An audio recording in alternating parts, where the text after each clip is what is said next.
Assalamu Alaikum wa rahmatullahi wa barakatuh. Dear brothers and sisters, today we explore Hadith number 33, Sahih al-Bukhari 40, Book 2, Chapter Change of Qiblah from Jerusalem to the Kabah. Narration. Al-Bara ibn Azib radiyallahu anhu reported that when the Prophet sallallahu alaihi wasallam came to Medina, he stayed first with his grandfathers or maternal uncles from Ansar.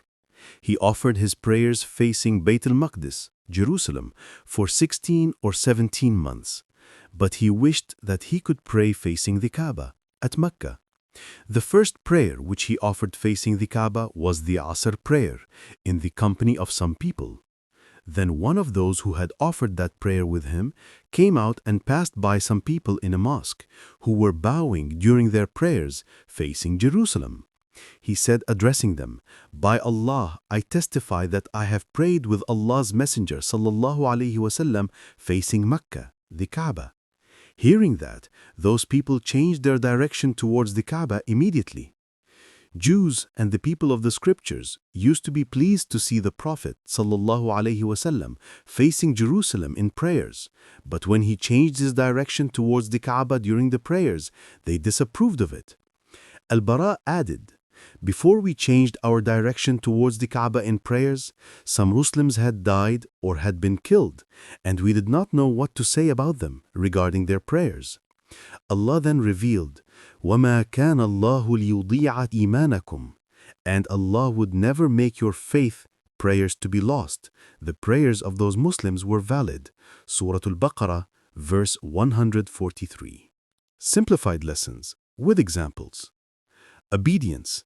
The Sahaba instantly turned in prayer when they heard of the new Qiblah.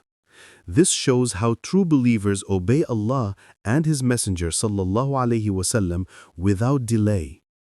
Flexibility in worship. Islam teaches us that when Allah commands something, we must adapt, even in the middle of prayer. Allah's mercy. Those who prayed before the Qibla change were not forgotten. Allah counted all their deeds as valid. Identity of the Ummah.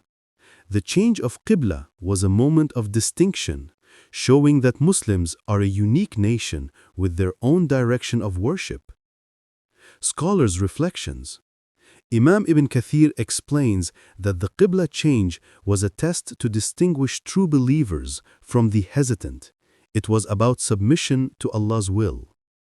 Imam An-Nawawi highlights that this hadith shows the importance of following the Prophet sallallahu alaihi wasallam exactly, even in small matters.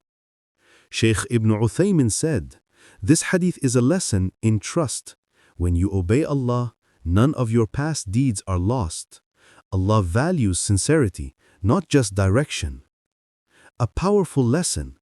This hadith reminds us that Islam is about submission, obedience, and trust in Allah. Just like the companions who instantly changed their Qibla, we too must align our lives toward what pleases Allah, and we must never fear losing our good deeds.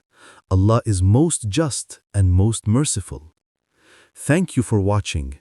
May Allah guide us to obedience, keep our hearts firm on His commands, and accept all our prayers. Wa Assalamu Alaikum wa rahmatullahi wa barakatuh.